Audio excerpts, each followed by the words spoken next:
In this video, I am sharing with you some morning routine sentences. इस video में कुछ morning routine के sentences मैं आपके साथ शेयर करने जा रही हूँ.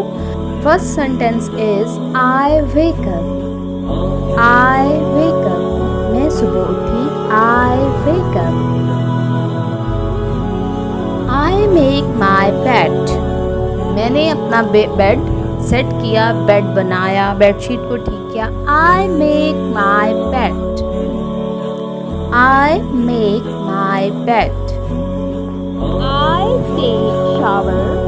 मैं नहाई. I take shower. I brush my teeth. मैंने अपने दांत साफ किए. I brush my teeth. I dry my hair. I dry my hair. मैंने अपने बालों को ड्राई किया, खुश्क किया. I put on makeup. मैंने मेकअप किया.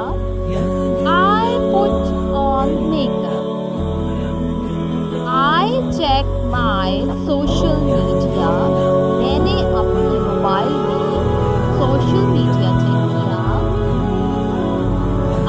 Check my social media. I eat breakfast. मैंने अपना नाश्ता किया. I eat breakfast.